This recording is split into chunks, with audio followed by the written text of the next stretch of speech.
Okay. All right. So we're going to talk about dropping down. Guys, here's why the dropping down workshop is something that's impactful and why you should take a bunch of notes on this. Whenever you do a demo with a customer, do you guys know what the average order size is? $400, right? So should everybody buy a homemaker set? Yeah. Yes, the answer is yes. Everybody should buy a homemaker set, but is that what actually happens? No, it's not what actually happens. What actually happens is most of the time you're going to get 3 to 4 no's before you actually get a yes. What is a no? A no isn't, well, let's talk about when you get a no, it sounds like this. That's too much money. It's out of my budget. I don't think I'm going to buy anything today. You can show me, but I don't think I'm interested. Those are all no's. Does that no mean that they're not buying anything today? No, it just means that they're not buying that option. Okay. So part of dropping down is being able to find the right option for the customer. Now, here's the deal. In sports, in music, in anything skillful that requires skill, part of the things that make people really good at what they do is when they have one thing that they're really good at. Okay. Think about Celine Dion. She's really good at singing high, loud, and full. Think about LeBron James. He's really good. Okay, that's a bad example. He's really good at everything. Think about Steph Curry. He's really good at shooting. That's his main thing. Think about somebody like, what's another example? Simone Biles. She's really good at the beam, right? I think. I don't know. But I think that's what it is. Think about Michael Phelps. He's really good at the 400-meter breaststroke, right? All of these prestige, high-level elite athletes are good at one thing, and that's what carries them all the way. In Cutco, if you're to pick anything that you should be really good at, it shouldn't be selling ultimates. Because 1 out of 10 customers can actually afford the ultimate, and even less will actually buy it from you when you meet them at the right time. Okay. So if you're picking one thing to be really good at, it shouldn't be selling ultimates. It should be selling the 5-piece special, because anybody can afford the 5-piece special. You can get a 5-piece special for anywhere between $300 and up to probably $700 or $800. But the average 5-piece special, about $400. Okay. Put $400 on a 5-month payment plan. How much is that? $80 a month. Can anybody afford $80 a month if they have a job? If you say no, well, then you're wrong. First of all. Second of all, you're like, well, I'm not seeing people who have jobs. Okay, then you're doing it wrong. You're seeing the wrong type of people. As long as you're seeing people who have full-time jobs, who are over 30 years old, they can afford a 5-piece special, regardless of their mood, their situation, whatever. If they have a full-time job and they work and they are over 30 years old, 95, 98% of the time, they can afford to buy a 5-piece special if they wanted it. Okay. Now, let's say your 5-piece special is only $300.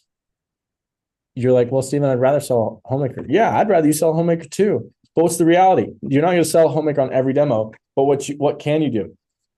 You can sell a 5-piece special on majority of your demos. So let's say the closing percentage is 60%. Okay. 5 of those orders should be a 5-piece special. If you have 5 orders in a week that are 5-piece specials and each order is $300, that's $1,500 in sales. That's the exact same as selling a homemaker. How would you, Serena, would you feel really good if you sold a homemaker every single week? Would you feel like you're really good at the job? Are you confident? You're excited to show up and do demos every week? Steven, if you sold a homemaker, even a galley set every single week, and you knew that every single week you were going to get one, would you feel much more confident? Would you feel way better about the job? Would you be much happier about how much money you're making? That's what it's like to sell 4 to 5 5-piece specials every single week. So selling 5 5-piece specials is the same as selling a homemaker every single week. Except selling 5-piece specials is easier than selling a homemaker. Why? The cost to entry is much lower. So in other words, people can afford it easier. So $300 is a lot less than $1,600. So it's much easier to buy. It's much more affordable. It's less of a big scary number. Number two, they picked knives. So if you're not going to get the excuse of I wouldn't use that because they picked it, right? They picked the knives. So they're picking knife. They are literally telling you what they want to use. They're literally telling you what they would want to get. They're literally telling you what they would use on a regular basis. How can you not sell something to somebody when they tell you that, yes, I would use that and I want that? How would you not sell that? Well, we'll talk about that today. The point of what I'm getting at is that selling a 5-piece special should be the one thing that you're good at. And when it becomes the one thing that you're good at, everything else elevates. Your game gets better because you're much more confident. And you know that, hey, if I don't sell an ultimate set, you can ask for that ultimate set more confidently. You know why? Because you know that even if they say no to that, you're at least going to walk out of there with an order and a decent order, a $300 to $500 order. That's what it's like. That's what life is like when you know how to sell a 5-piece special and do it well. Does that make sense? The reason why the 5-piece special is so impactful for customers is because it's more affordable. It's pieces they would use and they still get free stuff. Holy cow. What the heck? That's like going to Goodwill and getting a buy three, get one free. You go to Goodwill because it's already cheap and it's easy to get stuff. And on top of that, you're getting free stuff. Are you kidding me? Is it my birthday? What the heck? That's awesome, right? That's what the 5-piece special is like to your customers. Why is it like that to your customers? Well, because they would use it, they can afford it, and you're going to give them an awesome deal on it. Why would it not be a no-brainer? Make sense? So we're going to talk about a couple of details on how to be good at this. A couple of things to understand. If you struggle with this already, here's a couple of reasons why people typically struggle with the 5-piece special. Number one, they kind of just overlook it. They just don't think it's that big of a deal. A lot of the times people look at the 5-piece special and they look at that like, they look at it like a stale brownie. Just like, I mean, I bet it's still sweet. I bet it's chewy on the inside, but it's just kind of dry right now. So I'm not really interested in that. I don't know how good of an example that is. But the point is that I'm trying to make is that people look at it and it doesn't look attractive. It doesn't look exciting because you're not saying in the group mate, oh my gosh, I sold a homemaker set. You're selling, hey, I sold a petite carver, a trimmer, a spatula spreader, and a paring knife. That's not as exciting as saying I sold a set. So sometimes people struggle with selling 5-piece specials because they think that it's not worth it. They think it's not worth their time. They think it's not as cool. So they don't emphasize it. They don't see that as the bread and butter. They don't see that as the golden goose. The 5-piece special is your golden goose. That is the golden egg. That is the one that you want to sell. Okay. Another reason why people struggle with selling the 5-piece special is because they get scared about the timing. They get scared about, oh my gosh, I've been talking for so long. I don't even know. I've been talking for so long. They want me out of their house. I'm taking too long on the demo, blah, blah, blah, blah, blah, blah, blah. You get all up in your head. And most of the time, 90% of the time, the customer hasn't even said anything about the time that you're taking. But there was that one customer one time that said, oh my gosh, you're still going. And now every demo that you're ever doing, you're worried about, am I taking too much time? Can anybody else relate? Yes. Okay. The reality is, if you never heard of Target before, guys, stand up for me, please. If you never heard of Target before, and I was like, guys, Target is the coolest place ever. It's got everything you could ever have. It has stuff for clothes, stuff for food. You can go get snacks. You get coffee in the front. They used to have popcorn. Those were the days. Is when they had those little popcorn machines. Do you guys remember that? Am I too old? Holy cow. They used to have little popcorn machines and you go in there. They have stuff for the home. They got video games. They got computers. They got things on clearance. Target is awesome. You want to go? I'm buying. Let's go. Ready? Okay, let's go. And we get there and I'm like, okay, we have 2.5 minutes to get in and get out. You're like, what the heck? I just don't even get to shop. I don't even get to look around. What about the popcorn? It's probably going to take more than that to heat up. You don't get any time to shop because the entire time, because I was too nervous about how much time I was taking. If that's how you do your demos, your customers are going to feel the same way. Don't be worried about how much time you're taking on the demo because the dropping down portion is the shopping time. That's when you take them to actually go to Target, and they actually get to look and see what they actually would use, what they want, and what they like. So when you're doing a demo, don't be too worried about how much time you're taking. Be worried about how much they're engaged with you. Okay. It's not about how much time it takes to do the demo. It's about how engaged they are with you, because the time is irrelevant when they're loving it, when they're excited, when they're looking at all the options, they're excited about what they're looking at, about what they're going to get. So that's another reason why people overlook the 5P special, is because they just get so antsy about, oh my gosh, they said no for a fourth time and I'm still going to show them something else. I'm so pushy. I'm taking up too much time. I can't, I'm just going to get out of their hair. I don't want to be pushy. I don't want to be this. I don't want to be that. That's the third reason. People think that the 5P special, by that time, they've already said no to the homemaker, the galley set, all the starter sets. And now we're going to ask them again. If you start at the ultimate set, if you've been through SLDM and you learn how to start your demo at the ultimate set rather than the homemaker, and they said no to the ultimate, the signature, the kitchen systems, the homemaker, the galley set, the starter sets, that's 1, 2, 3, 4, 5, 6 no's that you've just got. And you want me to be confident about asking about the 5P special? Yes. You know why? Because it's the most affordable.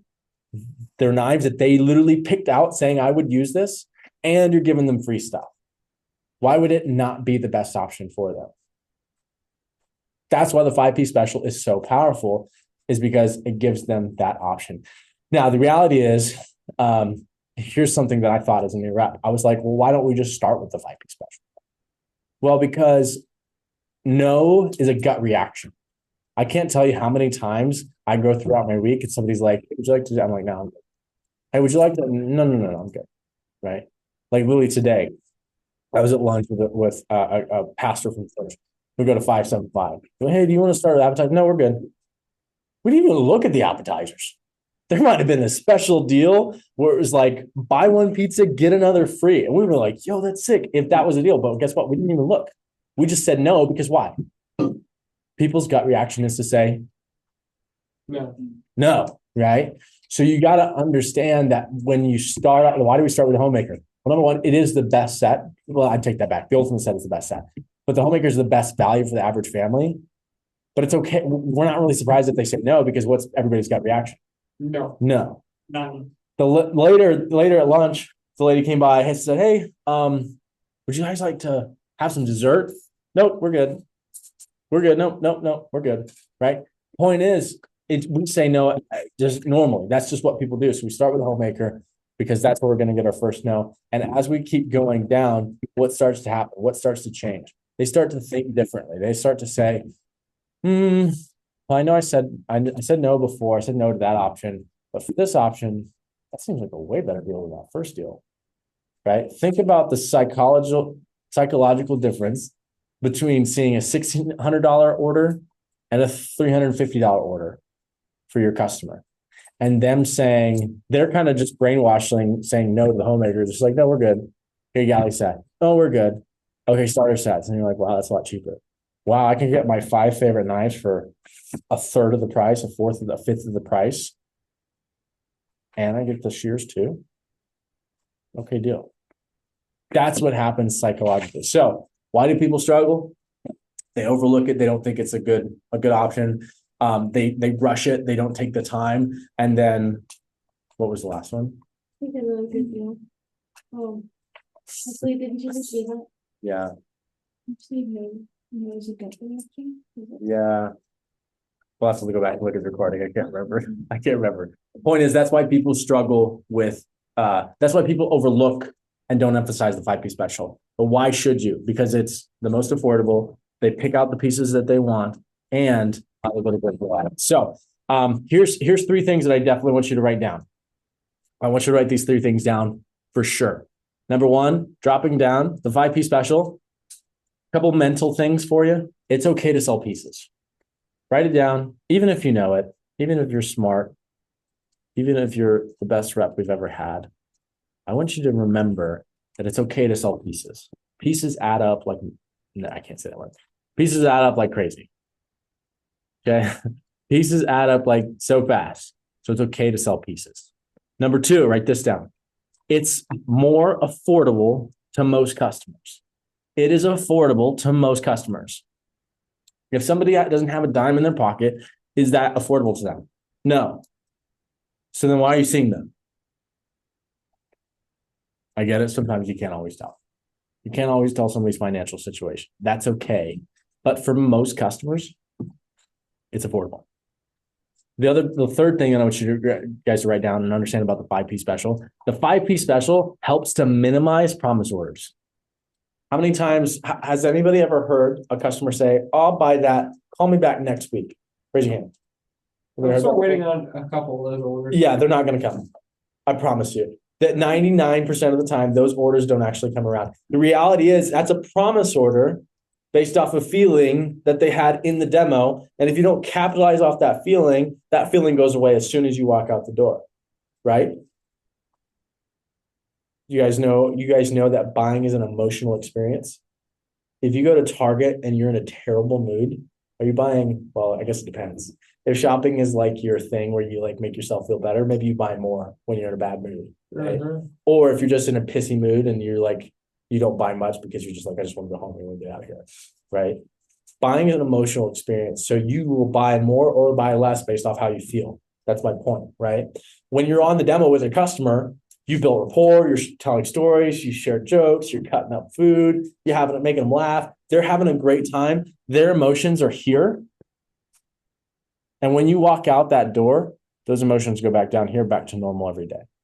So if you don't capitalize off that emotion where they're like, oh my gosh, Cutco's awesome. You're awesome. I love you. I love Cutco. I want to buy this. Call me back next week. What happens when you walk out that door? That feeling goes away. You call back, that feeling's gone. That's what happens 99% of the time. So why is the 5P special so important? Because what do people get most excited about? What option? Seeing your face. No. What knife set are people always like? Oh, if I was getting anything, I get that. I love that set. That one's awesome. I would use that one. It's typically the homemaker, right?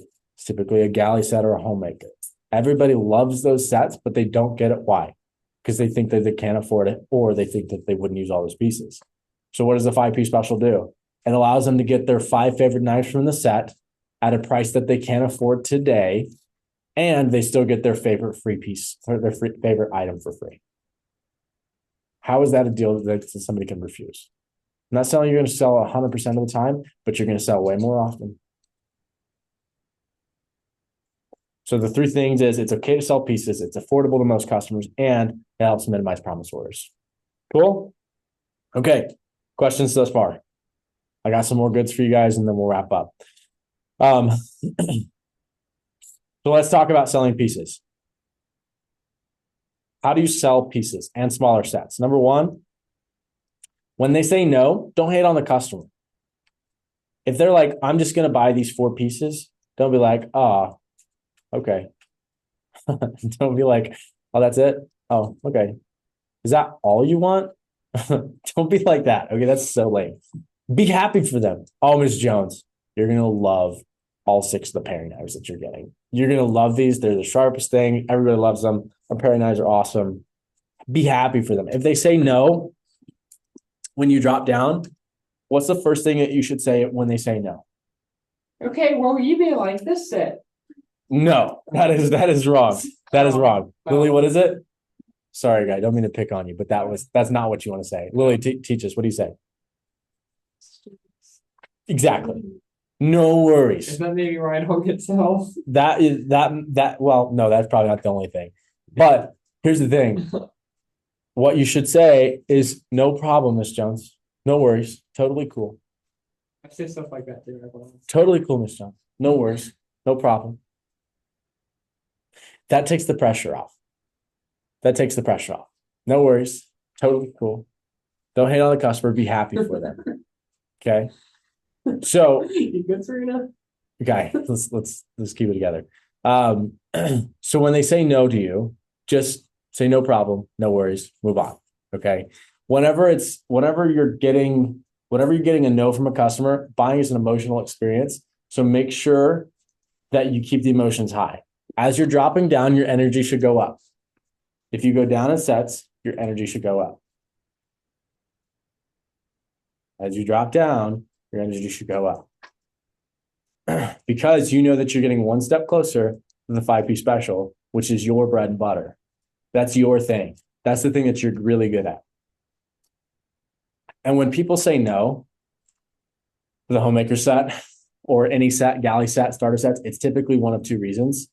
Either it's too many pieces or it's too much money. It's too many pieces or it's too much money. It's always one of those two options. If you know that, okay, this is like basketball. I think back to basketball. Go-to move, crossover, step back, pull up, boom. Defender's going to do one of two things. Either they're going to think you're going to go to the basket and the step back's going to be wide open, so I'm taking the shot, or they're going to expect and predict the step back, so they're going to come up on me. I'll fake the step back and go by him and get a free layup. That's my two options. Cut goes the same way.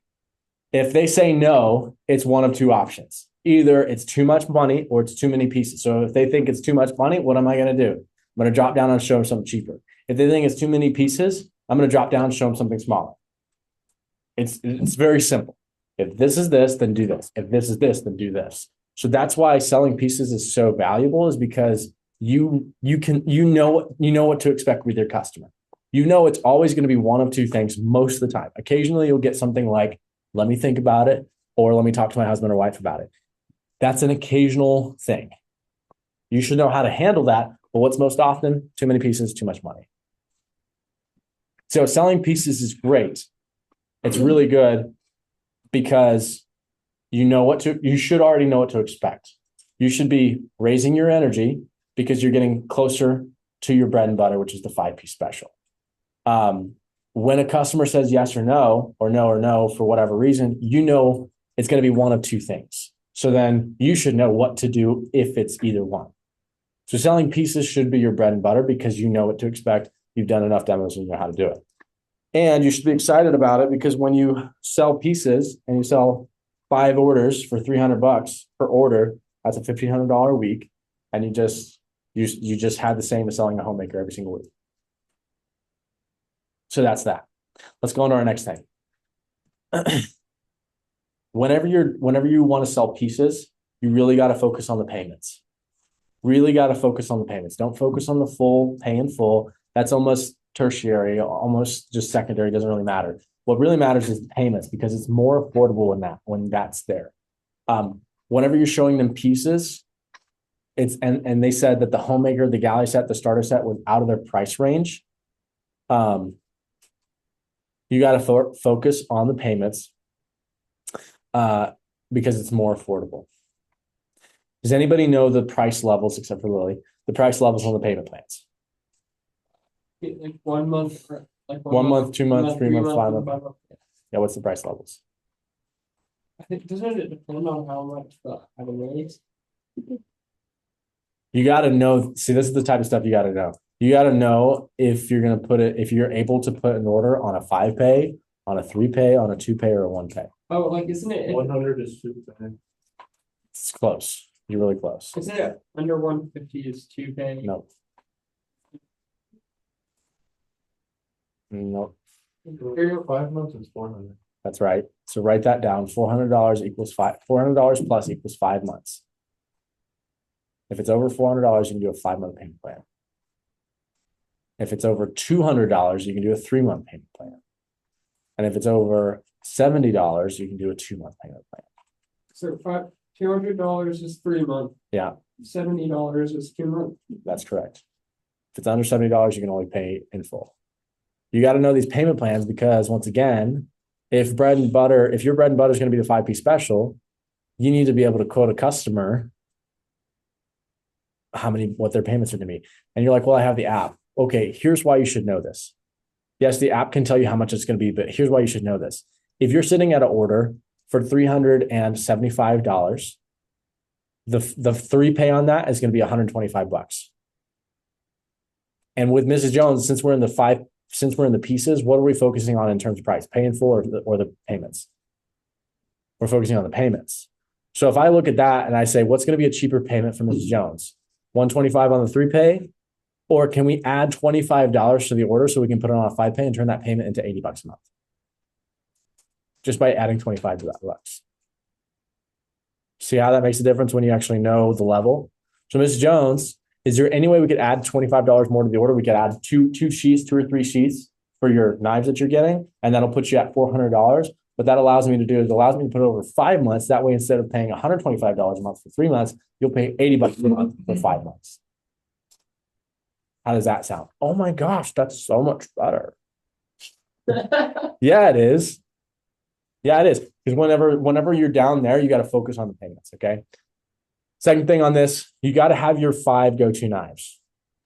You got to have your 5 go-to knives. My 5 go-to knives are probably different than yours, only because they're my favorites. Okay. Now, your favorite knives should be like good ones, like ones that are actually usable. Don't have the salmon knife and the cleaver as part of your 5 go-to knives. Nobody's going to use that. Those are the hardest knives to sell. So what are your 5 favorite knives? I want you guys to write these down. If you don't have them yet, write them down. If you do have them, write it down anyways, so that you can cross-check and make sure you're picking 5 good knives. Why do we have 5 good knives? Why do we have 5 go-to knives? So we can tell our customer what they should get. Because they might get stumped at 3 or 4 or 2 or 3. And so you say, hey, Ms. Jones, here's what I would get if I were you. So, got to have a paring knife. I prefer the 4-inch paring knife, but you got to have a paring knife. Got to have a trimmer. Got to have a petite carver. Got to have the petite chef. Oh, and got to have the cheese knife. See, you have your paring knife. This is my favorite part about the job. You have your trimmer. You have the petite chef. No, sorry, petite carver. You have the petite chef. And then you have the cheese knife. Now, for you, these can be more interchangeable. If you're like, well, I like the 4-inch paring knife. Okay, that can be yours. Instead of the trimmer, it can be the Santoku trimmer, the cheese knife, the boning knife. Instead of the petite carver, it can be the boning knife.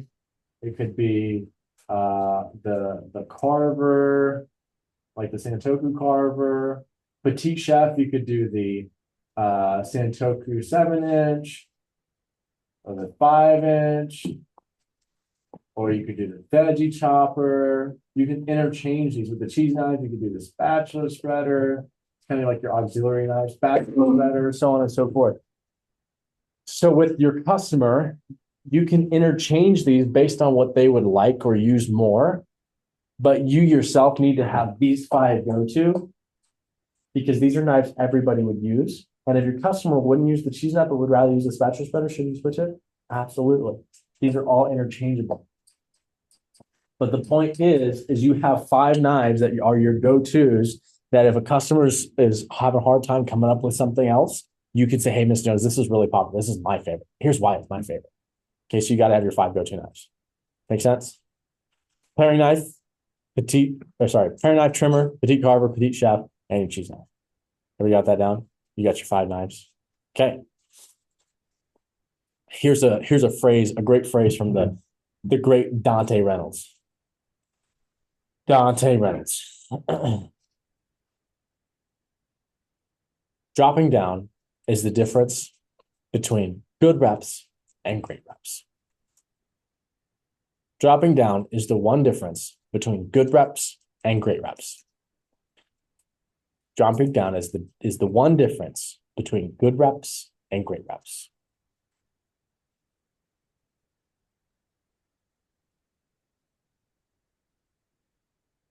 So I'm going to teach you, I'm going to steal Dante's information, and I'm going to give you Dante's 5 keys to dropping down. Because Dante is a pro. Literally, he's a professional. He's a pro. Step 1 to dropping down. Enthusiasm and rapport is key. Enthusiasm and rapport is key. Your customers will reflect the energy, the excitement, the passion that you have for what you're showing. It's going to be reflected into your customers. Is every customer going to be a perfect reflection? No. I've definitely had some lame customers that were so lame, not excited, and I was really giving it my best. Okay, fine. That happens. Whatever. Shake it off. Some will, some won't. Who cares who's next? Let's go. Okay, on to the next one. So sometimes your customers will be like that, but most of the time, your customers are going to be a good reflection on your ability, on your excitement, your enthusiasm, and your passion. So have great enthusiasm and build tons of rapport. Why is rapport so key to dropping down? Because when you build rapport, you humanize yourself, meaning you're not just a salesman. You don't feel just like a salesman. You feel like Steven. You feel like Serena.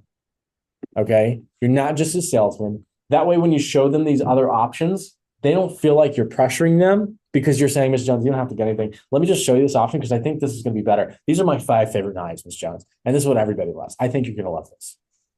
When you're genuine about it, does it feel pushy? It shouldn't if you're doing it right. Okay. It doesn't. Okay. So that's why rapport matters so much, is because it creates that connection where they don't feel like you're a salesman trying to get an order. They feel like you're a friend trying to help them solve their problems in their kitchen. Dropping down is a fancy way of saying solving problems, right? Sales is a fancy way of saying solving problems, right? Can I stand up for me, please? Dropping down, rapport is key for building that relationship. So that's step 1. Step 2. Step 2. If and when they say no, what do you say? No problem, Ms. Jones. Totally cool. Here's the key factor. Do it with a smile. Do it with some enthusiasm. Do it like you mean it. No problem, Ms. Jones. Totally cool. Fake it till you make it, okay? No problem, Ms. Jones. Totally cool. No big deal. I understand. If I were in your spot, I'd feel the same way. Make them feel okay and good about their decision to say no. So that's step 2. Step 3, follow up that phrase with this. If you don't mind me asking, what is it about blank that you're unsure of? Whatever option they just said no to, what is it about the homemaker? What is it about the galley set? What is it about these starter sets? What is it about this 5-piece options that you're unsure of, Ms. Jones? Is it okay to ask that more than just the homemaker? Yeah. That's going to help you identify what's holding Mrs. Jones back. So step 3 is, Mrs. Jones, if you don't mind me asking, what is about X that you're unsure of? So if you put the step 2 and step 3 together, it sounds like this. No problem, Ms. Jones. That's totally cool. If I were in your spot, I feel the same way. And if you don't mind me asking, what is it about the galley set that you're unsure of? What's holding you back? That's what it sounds like put together. Do it again. No problem, Ms. Jones. That's totally cool. If I were in your spot, I'd probably feel the same way. Now, if you don't mind me asking, what is it about the homemaker that you're unsure of? Super light, super non-confrontational, just saying like, hey, what's holding you back? Notice my voice goes up. Why? Because that's like light and chill and friendly and whatever. I'm not trying to be like, what's wrong? Why are you not getting it? Right? I'm like, hey, let's hold up. Like, what's going on? Step 4 is then whatever they say, you clarify it and repeat it back to them. Whatever they say, you clarify it and repeat it back to them. Whatever they say, you clarify it and repeat it back to them. No problem, Ms. Jones. That's totally cool. If I were in your position, I'd feel the same way. Now, if you don't mind me asking, what is about the homemaker you're unsure of? Oh, well, I got 2 kids in college, paying for the college. It costs a lot of money. Oh, Ms. Jones, trust me, I get it. College is expensive. I've been paying for it too. So it sounds like you have 2 kids in college, you're paying for the college, you're spending a lot of money on that, and you weren't expecting or prepared to spend $1,600 on the homemaker set today. Is that correct? Yeah? Okay. Awesome. That's step 4 is the clarify, which is whenever I said, it sounds like blah, blah, blah, blah, blah. That's clarifying. And then repeat it back to them. What that does is it makes your customer feel understood. I don't have to explain it any more than that. You need your customer to feel understood. And step 5 is build up and drop down. Build up and drop down. Build up and drop down. Build up your customer's decision. Make them feel like they're making the right decision and drop down to a better option. Build up their decision and drop down to a better option. Build up your emotion, build up your enthusiasm, your excitement for the next option, and drop down. build up the confidence in their decision, build up your enthusiasm, and drop down. So that's step 1 through 5. So let's review steps 2 through 5. Step 2 is the no problem, totally cool. Step 3 is if you don't mind me asking. Step 4 is clarify and repeat back to the customer. And step 5 is build up and drop down. So let's put it all together so that you know what it sounds like when they say no. No problem, Miss Jones. That's totally cool. Now, if you don't mind me asking, what is it about the homemaker that you're unsure of? Oh, you have 2 kids in college? Oh, I totally get it. I mean, trust me, I know college is expensive. So you're paying for both of your kids' college, they're not working? Wow. I wish I had that. You're a nice mom. You guys are really nice parents. I wish my parents were paying for school. I understand that's expensive. My parents are paying for my school too, so that's why I'm working hard so that I can help out. So I totally understand where you're coming from. So it sounds like, Mrs. Jones, it sounds like that's a key phrase. It sounds like, Mrs. Jones, you're paying for both of your kids' college. You're probably spending a lot of money on that. And you probably weren't expecting to spend this much money on kitchen knives today. Is that right? Yeah? Okay. Then Mrs. Jones, I totally get it. If I were in your spot, I'd probably feel the same way. And I think you're probably making a wise decision.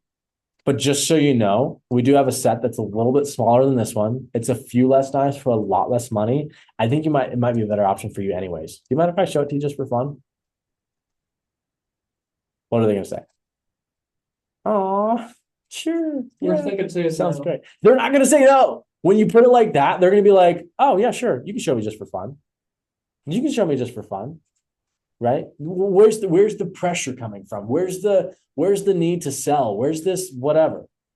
It's clean, it's easy, it's understanding your customer, it's repeating back, it's caring enough to ask, it's caring enough to repeat back to them, it's caring enough to say, Ms. Jones, I get it. You're making the right decision.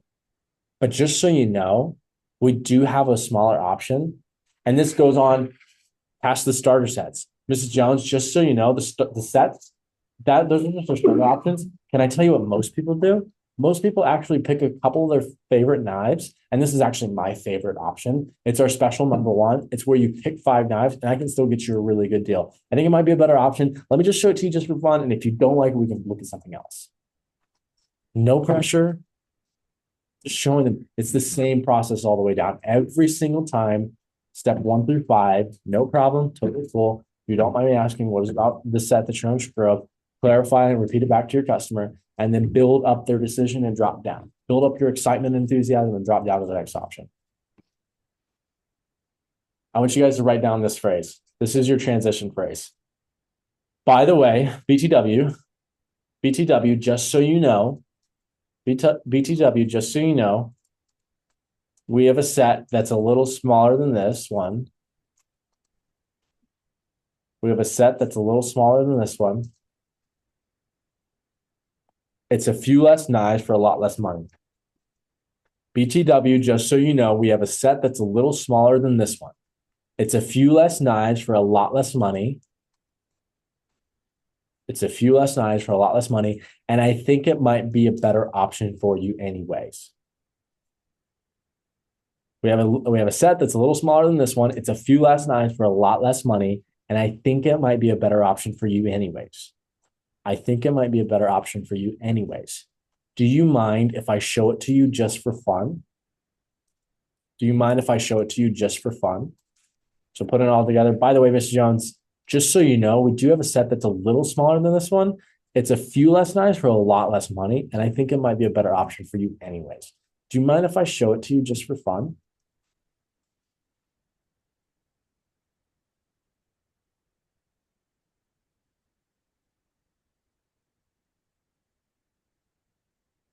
Anybody need me to say it again? Everybody got it? That's going to be your transition phrase, dropping down.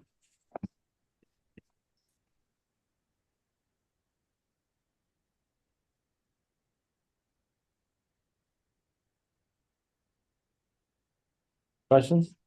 Yes. Okay. Go through. So you see the phrase, you mind if I show it to you just for fun?